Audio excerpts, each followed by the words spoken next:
پھر وہ تجھی کو بھول جائے دل یہ تیرا گما. اللہ حسین پاک کی محبت میں دلائے، انہی کی محبت میں سلائے، انہی کی محبت میں اٹھائے. حسین پاک کے والد ماجد کا جملہ سن لیجئے اور سن لیجئے خوب اچھی.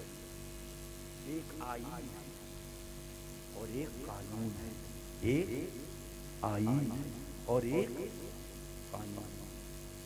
قانون یہ ہے کہ جیب کاٹنا جرم، قانون یہ ہے کہ چوری کرنا جرم، قانون یہ ہے کہ قتل کرنا جرم. آئین کیا ہے؟ آئین یہ ہے کہ ترنگے جھنڈے کو یہاں طلاق محل میں جلا دو تو ٹاڈا لگ جائے گی، اندر بند کر دو. اب سنو کانپور والے، چوری میں پکڑے گئے. آپ نے قاضی شہر سے کہا، انہوں نے فون کر دیا، فوراً چھوڑ دیا. سر ہمیں پتہ نہیں تھا، یہ آپ کا جاؤ. ایک آدمی ڈکیتی میں پکڑا گیا. ہمارے اقبال سولنکی صاحب نے فون کر دیا، ارے کیسے پکڑ لا؟ بولے سر پتہ نہیں تھا، چھوڑے. پتہ نہیں تھا، چھوڑے. ایک آدمی جوئے میں پکڑا گیا. پھر آپ گئے اللہ جیسوال کے پاس، کہا سر وہ تو جوئے میں پکڑا. ارے کون تھا؟ ہمارا بھائی. جو پتہ نہیں. ہلو کیا کر رہا ہے؟ چھوڑو جلدی. بولے سر پتہ نہیں تھا، غلطی ہو گئی. جاؤ جلدی جاؤ، کہنا نہیں.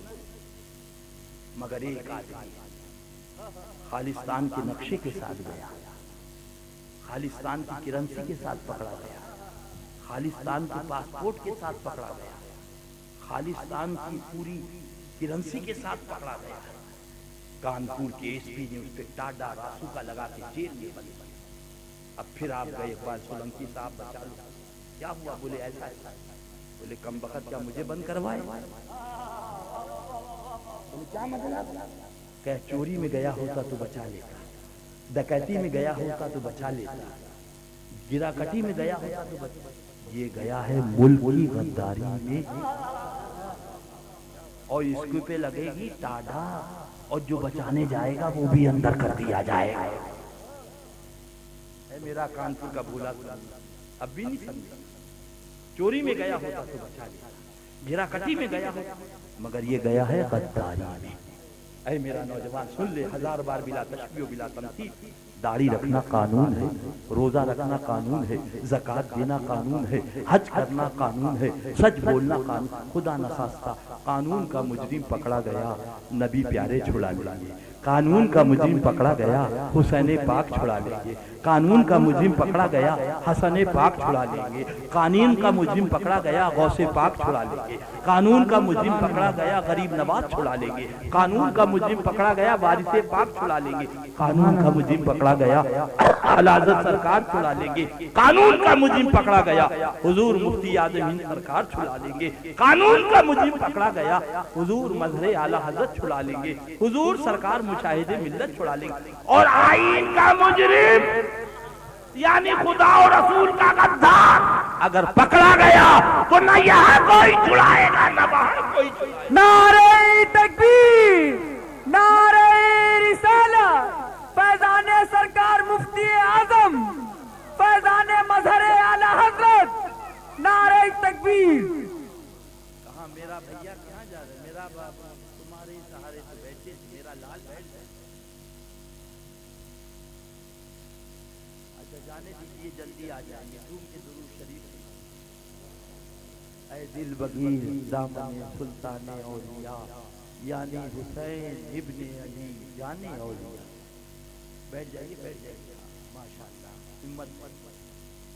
اللہ شاد رکھے، آباد تیرین کی برکتوں سے مالا مال فرمائے. اپنے ہاتھ کی برکتوں سے 4 شعبان سے 60 دن ادھر 22 رجب کو یزید لعین تخت نشین ہوتا تھا، اور ادھر نابکار ادھر مدینہ طیبہ خطوط میں کہ حسین سے بیعت مل جائے.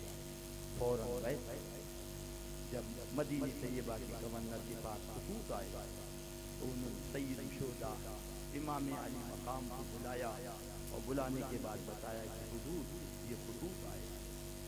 حضرت سید الشہداء امام علی مقام جب آئے تو ساتھ میں اپنے رفقۂ کار کو لائے.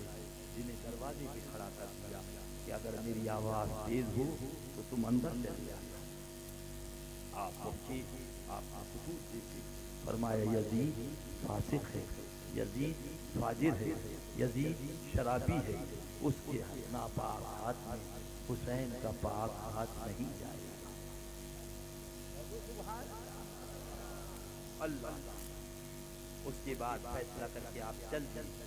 جب آپ چلنے لگے تو مروان بیٹھا تھا کم وقت.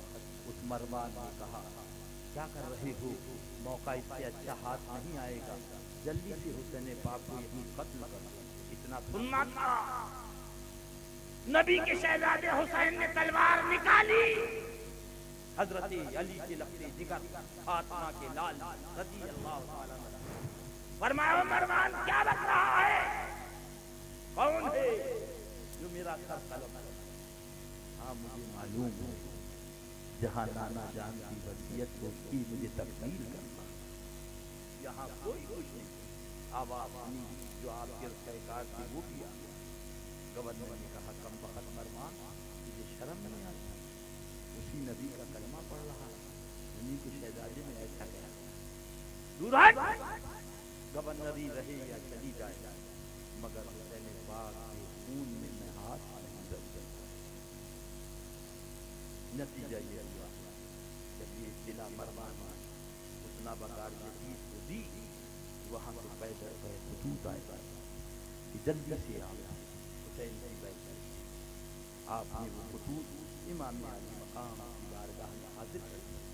امام علی مقام نے مدینہ طیبہ کے جلوت صحابہ کرام کو بلایا, مشورہ کیا. انہوں نے جب خطوط دیکھے کہ حضور فضا مقدس حالات صحیح نہیں, یزید فاجر شرابی وہ نابکار تخت نشین ہو گیا, بہتر یہ کہ آپ خیر معظمہ 4 شعبان جمعے کی رات تاج مسلمانوں کی اتحاد. حضرت امام علی مقام سامان کو صحیح کیا. ازواج مطہرات اہل بیت اطہار نے کہا اب سامان صحیح کرو, اب ہم یہاں سے جائیں گے, اس لیے کہ مدینہ طیبہ کی گلیاں ہمارے اوپر تنگ کر سکتی. سامان تیار ہو. حضرت فاطمہ کبریٰ رضی اللہ تعالیٰ عنہ 8 دن ہو گئے بخار میں جس میں مبارک گرم ہو رہا. آپ نے دیکھا آنکھوں میں آنسو آ گئے. بابا جان کہاں جا رہے ہیں, مجھے بھی ساتھ آیا, میں بھی ساتھ میں چلوں. اللہ کے رسول کے شہزادے حضرت امام علی مقام نے فرمایا اے فاطمہ کبریٰ, یہ نفاحت, یہ کمزوری اور یہ طبیعت گرمی کا میری شہزادی 8 دن ہو گئے بخار, تم برداشت نہ کر سکتے. حضرت سیدنا فاطمہ کبریٰ رضی اللہ تعالی عنہا نے عرض کیا بابا جان مجھے ساتھ میں بولو, میں برتن دھو دوں, علی اکبر کا جھولا جلا آٹا گوندھ دوں گی, امی کے ہاتھ کا کام میں خود کر سکتا, میرے سرکار مجھے کرنا نہ چھوڑ. ادھر اسلام کا آباد, ادھر شہزادی کرے علالت. آپ نے تسلی تشفی اور آپ نے فرمایا کہ میں سلام کرنے جا رہا ہوں. آپ نے سامان سجا وہ کیا. 4 شعبان رات کا ٹائم, حضرت امام علی مقام سرکار امام حسن رضی اللہ عنہ کے مزار پاک پہ جا کر بلک کے رونے لگے, آنکھوں سے آنسو جاتے. اے بھائی جان, جب آپ کی یاد پڑ پاتی, جب آپ کی یاد بے چین کر دیتی تھی, سرکار بھائی جان آپ کے مزار پہ آ جاتا تھا, تسلی ہو جاتی تھی, تشفی ہو جاتی. بھائی جان, نانا جان کے بندیوں نے مدینہ میرے لیے تنگ کر دیا. اے میرے پیارے بھائی حسین کا آخری سلام دو. اللہ تعالیٰ وہاں سے سلام رکھ کیا. اس کے بعد حضرت خاتون جنت رضی اللہ تعالیٰ عنہ کے مزار پاک سے حاضر ہوئی. امی جان, نانا جان بھی نہیں ہے, امی جان بابا جان بھی نہیں ہے, امی جان بھائی بھی چلے گئے. وہ حسین جب روتا تھا تو نانا جان فرماتے تھے میرے شہزادے رویا نہ کریں, اس سے مجھے تکلیف ہوتی. امی جان تمہاری یاد جب آتی تھی, تمہاری یاد جب تڑپاتی تھی, میں مزار سے حاضر ہو جاتا تھا, دل کو سکون مل جاتا تھا. امی جان آج مدینے طیبہ سے مجھے مجبور کر کے نکالا جائے۔ اے میری پیاری امی، حسین کا آخری سلام لے لو، حسین کا آخری سلام قبول کر لو۔ وہ نانا جان جنہوں نے آپ سے کہا تھا کہ ان کے آنسو نہ نکلے، ان کے رونے سے مجھے تکلیف ہوتی ہے۔ امی جان، نانا جان بھی نہیں ہے، بابا جان بھی نہیں ہے، بھائی جان ہے۔ آج حسین آپ کا نور نظر حسین، آپ کا لقب جگر حسین، آپ کا نازوں کا پانا حسین، جس کے بارے میں آپ نے بابا جان سے وقت وصال کہا تھا، اے علی میں تو جا رہی ہوں، میرے شہزادوں کا خیال رکھنا، میں نے بڑے ناز سے پالا ہے، میرے بابا جان نے بڑی محبت سے پالا ہے، اب اپنے شہزادے کو میرے شہزادے پہ قربان فرما دیا۔ امی جان اپنے لاڈلے کا آخری سلام لے لو، حسین کا آخری سلام لے لو۔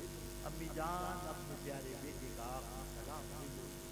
اشبار آتے ہوئے وہاں سے چلے اور چلنے کے بعد گنبد خضرا کی چھاؤں میں پہنچے، نانا جان کی بارگاہ میں پہنچے، زار و قطار آنسو جاری ہو جاتے۔ نانا جان جب آپ کی یاد تڑپاتی تھی، آپ کی یاد بے چین کر دیتی تھی، آپ کی یاد مجھے جب آتی تھی آستانے پہ حاضر ہو جاتا تھا، نانا جان دل کو تسلی مل جاتی تھی، دل کو سکون مل جاتا تھا۔ نانا جان آج آپ کی امت کلمہ پڑھنے والی نے میرے مدینے طیبہ میرے لیے تنگ کر دیا ہے۔ نانا جان آپ بھی اپنے نور نظر کا، اپنے لخت جگر کا، اپنے حسین کا آخری سلام لے لو۔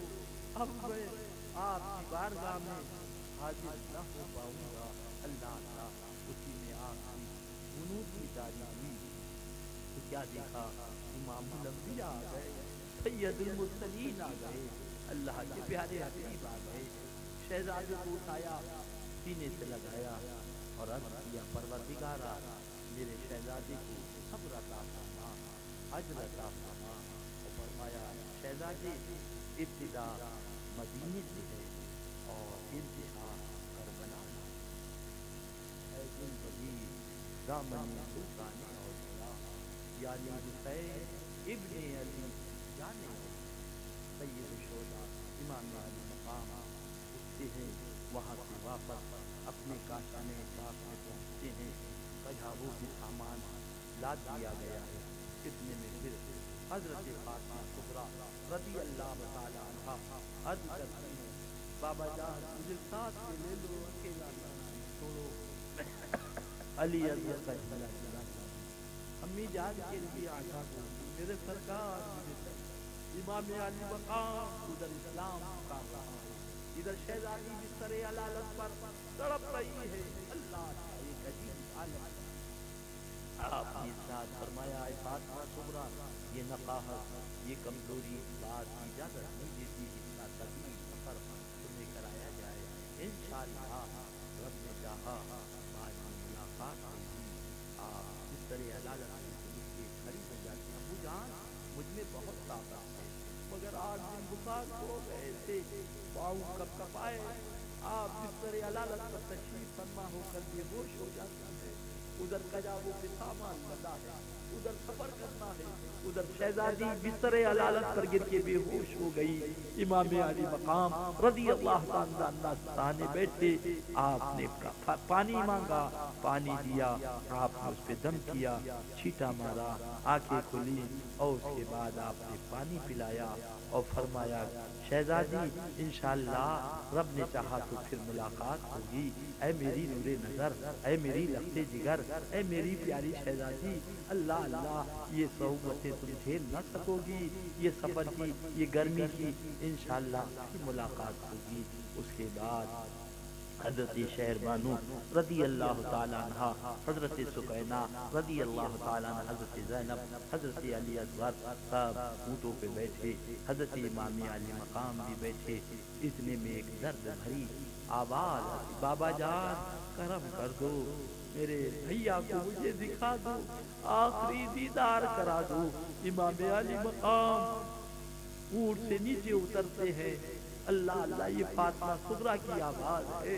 آپ نے علی اصغر کو گود میں لیا اور لینے کے بعد پھر گھر میں تشریف لے گئے۔ اللہ اللہ. تو حضرت فاطمہ صغریٰ نے شہزادے کو دیکھا اور آپ نے ان کو چوم لیا اور فرمایا بھیا یہ آخری ملاقات ہے، اب شاید ملاقات نہ ہو. اور اس کے بعد آپ نے فرمایا سرکار امام علی مقام سے رضی اللہ تعالیٰ عنہ سے، سرکار میں نے آواز اس لیے دی کہ مجھے پتہ چل رہا ہے کہ اب آپ کا بھی دیدار آخری دیدار ہے. اللہ اللہ. اے دل بگیر دامن سلطان اولیاء یعنی حسین ابن علی جان اولیاء. اللہ اللہ. اس کے بعد یہ کاروان محبت جب مدینہ طیبہ سے 4 شعبان 60 ہجری جمعے کی رات میں چلا تو امام علی مقام کا یہ عالم تھا، کبھی ادھر دیکھتے کبھی ادھر دیکھتے. اللہ اللہ. ازواج مطہرات نے پوچھا سرکار کیا دیکھ رہے ہیں؟ آپ نے ارشاد فرمایا یہ وہ گلیاں ہیں جہاں میرے نانا جان اپنے دوش پر بٹھال کے چلاتے تھے، وہ گلیاں ہیں جہاں میرے نانا جان انگلی پکڑ کے چلاتے تھے، یہ وہ گلیاں ہیں جہاں میرے نانا جان نے ارشاد فرمایا تھا خلیفۃ المومنین سے، اے خلیفہ مومنین تم نے یہ تو دیکھ لیا کہ سواری بڑی پیاری ہے، ذرا یہ دیکھو کہ سوار کتنا پیارا ہے. آج وہ مدینہ مجھ سے چھینا جا رہا ہے. وہاں سے چلے مکہ معظمہ آ کر فروکش ہو گئے. جب مکہ معظمہ پہنچے اللہ اللہ تو وہاں کے صحابہ کرام نے عرض کیا حضور آپ کوفے کا ہرگز ارادہ نہ کریں، یہیں قیام پذیر رہیں. آپ وہیں رہے. تقریباً 350 خطوط یزیدیوں کے آ گئے. اے امام آپ کوفے چلے آؤ، ہم آپ کے ہاتھ پہ بیعت کریں گے. آپ کوفے چلے آؤ، ہم آپ کے ہاتھ پر بیعت کریں گے. حضرت سیدنا امام حسین پاک رضی اللہ تعالیٰ عنہ نے جب جانے کا ارادہ کیا تو جلیل القدر صحابہ حاضر ہوئے اور انہوں نے کہا کہ سرکار کوفی لا یوفی، کوفی کسی کے ساتھ وفا نہیں کرتے میرے آقا، آپ نہ جائیں.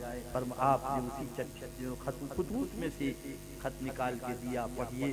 اس میں لکھا تھا اگر آپ نہیں آئے تو ہم یزید جو فاسق اور فاجر ہے مجبور ہو جائیں گے، اس کے ہاتھ پر بیعت کر لیں گے. اگر کل قیامت کے دن آپ کے نانا جان نے پوچھا تو ہم عرض کر دیں گے آپ کے نواسے کو بلایا تھا، آپ کا نواسا نہیں آیا تو مجبوراً ہم نے یزید کے ہاتھ پر بیعت کی.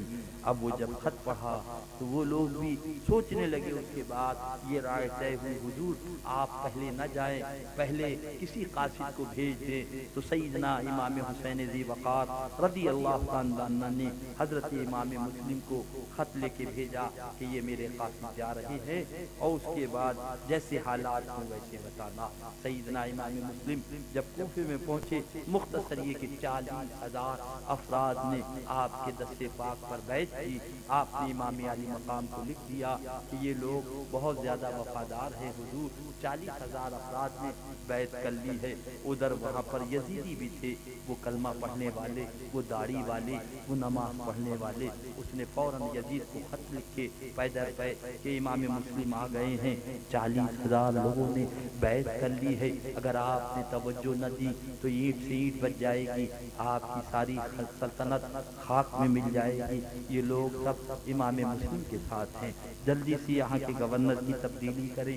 جب یزید کے پاس وہ خطوط پہنچے اس نابکار نے بصرے کے حاکم عبید اللہ ابن زیاد کو خطوط لکھے، کہا جلدی سے جیسے بیٹھے ہو ویسے ہی چلے جاؤ، اپنے بھائی کو یہاں کی گورنری دے دو، میں کوفے کی گورنری تمہارے سپرد کر رہا ہوں، وہاں جا کے سب حالات کا جائزہ لو اور امام مسلم جو وہاں پر ہیں ان سے مقابلہ کرو.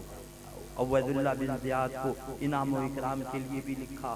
وہ عبید اللہ بن زیاد جب بصرے سے چلا تو اسے معلوم تھا کوفے والے امام مسلم کا انتظار کر رہے ہیں. تو عبید اللہ بن زیاد رات کے ٹائم چہرے پہ نقاب ڈال کے آیا اور آنے کے بعد کوفے کے کہنا چاہیے قلعے پہ دروازے پہ کھڑا ہوا اور کوفے کے گورنر سے کہا تم دروازہ کھول دو. لوگ یہ سمجھے کہ امام علی مقام ہیں، کافی لوگ جمع ہو گئے.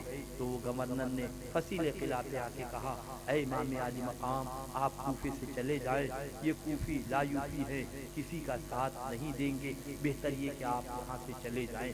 حضرت امام وہ یہ سمجھے کہ حضرت امام مسلم ہیں، نتیجہ یہ ہوا عبید اللہ ابن زیاد نے چہرے سے نقاب کھولی تو اہل کوفہ نے دیکھا امام عالی مقام نہیں بلکہ یزید، کہنا چاہیے یزید کا بھیجا ہوا عبید اللہ ابن زیاد ہے۔ سب لوگ واپس ہو گئے اور اس کے بعد وہ دروازہ کھلا، اندر پہنچا، معذوری کا پیغام اس کو دے دیا اور اس کے بعد اس نے جا کے وہاں پر تخت نشین ہوا، اعلان کر دیا جو امام مسلم کا ساتھ دے گا اس کے گھر میں آگ دے دی جائے گی، جو امام مسلم کا ساتھ دے گا اس کے بچوں کو شہید کر دیا جائے گا، جو امام مسلم کا ساتھ دے گا اس کو قتل کر دیا جائے گا۔ اس کے بعد کوشش کرتا رہا مگر حضرت امام مسلم کا پتہ نہ لگا۔ اس کے بعد اس نے ایک مقل نامی کہنا چاہیے غلام کو بلایا، سن لو، اس داڑھی والے امامے والے کو بلایا اور 500 درہم دیے کہ تم جا کے جامع مسجد میں نماز پڑھنا اور عشاء کی نماز پڑھنے کے بعد بیٹھ جانا، وہاں پر جب کوئی آدمی بوڑھا بزرگ ملے تو اس سے کہنا میں اہل بیت کا چاہنے والا ہوں، اہل بیت کا ماننے والا ہوں، اہل بیت کا غلام ہوں، یہ 500 درہم لایا ہوں، ان کو نظر کروں گا، ان کے ہاتھ پہ بیعت دوں گا، لہذا وہ تمہیں لے جائے گا، رات بھر وہاں رہنا کہ کہاں پر امام مسلم ہیں، صبح آ کر مجھ کو بتا دینا۔ نتیجہ یہ ہوا وہ نابکار کلمہ پڑھنے والا، وہ داڑھی والا 500 درہم لے کے پہنچا کوفے کی جامع مسجد میں۔ عشاء کی نماز کے بعد کچھ بزرگ بیٹھے تھے، انہی میں ایک بزرگ کے پاس گیا، پوچھا کہ تم امام مسلم کو آپ جانتے ہو؟ پوچھا کیا بات؟ کہا یہ 500 درہم لایا ہوں، ان کو نذرانہ پیش کرنا ہے، میں اہل بیت کا چاہنے والا ہوں، ان کے ہاتھ پر بیعت دوں گا۔ جب انہوں نے سنا وہ بزرگ آدمی سمجھے نہیں، لے کے چلے گئے، رات بھر وہاں رہا، صبح کو وہاں سے جب واپس آیا سیدھا عبید اللہ ابن زیاد کے پاس گیا اور بتا دیا کہ حضرت حانی کے گھر میں حضرت امام مسلم جلوہ بار ہیں، اتنا سننا تھا۔ عبید اللہ ابن زیاد نابکار نے اشد نامی دروغہ کو 500 سپاہیوں کے ساتھ بھیجا کہ جاؤ پکڑ کے لاؤ، چاروں طرف سے مکان کا محاصرہ ہو گیا۔ حضرت حانی جو صحابی رسول ہیں رضی اللہ تعالیٰ عنہ، ان کو جب معلوم ہوا انہوں نے حضرت امام مسلم کو تہہ خانے میں چھپا دیا۔ اس کے بعد وہ پولیس والے آئے، گھر کی تلاشی دی، حضرت امام مسلم کا پتہ نہ لگا تو حضرت حانی کو پکڑ کے لے گئے۔ عبید اللہ ابن زیاد نابکار نے پوچھا اے حانی بتاؤ امام مسلم کہاں پر ہیں، کس جگہ ہیں؟ حضرت حانی نے فرمایا مجھے کیا اطلاع کس جگہ پہ ہیں، کہاں پر ہیں، تو مجھ سے کیا پوچھ رہا ہے؟ عبید اللہ ابن زیاد نے فوراً اس مقل نامی غلام کو اٹھایا، اس نے کہا میں رات بھر آپ کے گھر میں تھا، حضرت امام مسلم بھی تھے اور باقاعدہ لوگ آ رہے تھے، ان سے بیعت کر رہے تھے۔ اب جب حضرت حانی نے اس کمبخت کو دیکھا کہا شرم نہیں آئی، کلمہ پڑھتا ہے نبی کا، نبی کے خاندان کے خون میں ہاتھ رگے گا، نبی کے خاندان کا دشمن بن رہا ہے، ارے تیری ہڈیاں ایسی جلیں گی کہ تو ہی جانے گا، ارے نابکار یہ تو نے کیا، مجھے نہیں معلوم تھا کہ تو جاسوس بن کے عبید اللہ کہنا چاہیے بن زیاد کا آیا ہے۔ اس کے بعد عبید اللہ بن زیاد نے کہا خیریت اسی میں حانی، میں تمہاری صحابیت کا خیال کرتا ہوں، امام مسلم کو میرے پاس بھیج دو، میں تمہیں چھوڑ دوں گا۔ حضرت حانی فرماتے ہو مکار کیا بک رہا ہے، ارے صحابی کی بات کر رہا ہے، ارے نبی کے شہزادوں کی تو جب رعایت نہیں کر رہا ہے تو میری کیا رعایت کرے گا؟ سن عبید اللہ بن زیاد، مجھ کو مر جانا تو گوارا ہے مگر امام مسلم کو دینا گوارا نہیں ہے، رضی اللہ تعالیٰ عنہ۔ اتنا سننا تھا۔ اس کے بعد حضرت حانی کو شکنجے میں کھینچ دیا گیا اور کہا 500 کوڑے لگاؤ۔ جب پہلا کوڑا پڑھا آپ نے عرض کیا مولا تو شہید و بصیر ہے، مولا کرم فرما دے، یہ میں نے پر جو مار پڑ رہی ہے تیرے رسول کے پیارے خاندان کی محبت میں پڑ رہی ہے، تیرے رسول کی پیاری آل کی محبت میں پڑ رہی ہے۔ اس کے بعد جب دوسرا کوڑا پڑا عرض کیا پروردگارہ مجھے صبر عطا فرما۔ جب تیسرا کوڑا پڑا عرض کیا مولا مجھے اجر عطا فرما۔ کوڑوں پہ کوڑے پڑتے گئے، جسم لہو لہان ہو گیا، خون کا فوارہ جاری ہو گیا، بے ہوشی طاری ہوئی۔ جب آنکھیں کھلی آپ نے کہا کوئی ہے جو ایک کوزہ پانی پلا دے؟ ارے بھائی تم بھی تو کلمہ پڑھتے ہو، ایک کوزہ پانی پلا دو، تم بھی تو نماز پڑھتے ہو، تمہارا نام بھی تو عبد الرحیم ہے، عبد الرحمن ہے، عبید اللہ ہے، ایک کوزہ پانی پلا دو۔ مگر وہ داڑھی والے، وہ کلمہ پڑھنے والے، وہ نماز پڑھنے والے، وہ سر پہ امامہ باندھنے والے یزیدی کسی نابکار نے ایک کوزہ پانی حضرت ہانی کو نہ دیا۔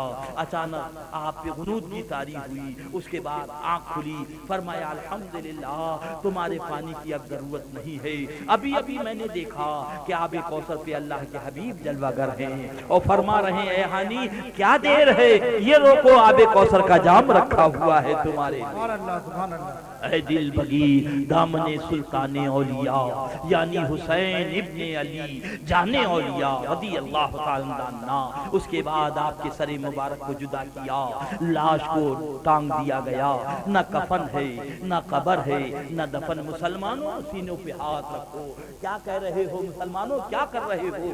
آج تم جگہ جگہ انجمن تم نے بنائی ہے، پولیس والوں سے کہتے ہو کوئی لاشا مسلمان کا ہے ہمیں اطلاع کر دینا، غسل ہم دیں گے، کفن ہم دیں گے، تکفین ہم کریں گے، خرچہ ہم کریں گے۔ مسلمانوں ذرا غور کرو، یہ تمہارا طریقہ ہے۔ وہ نبی کے پیارے صحابی کی لاش بغیر کفن کے، بغیر غسل کے، بغیر دفن کے قلعے کے دروازے پہ لٹکا دی گئی۔ جب حضرت امام مسلم کو معلوم ہوا تو آپ تلوار لے کے باہر نکلے۔ کون ہے صداقت کا ساتھ دینے والا، کون ہے سچائی کا ساتھ دینے والا، کون ہے ظالم کو نیست و نابود کرنے والا؟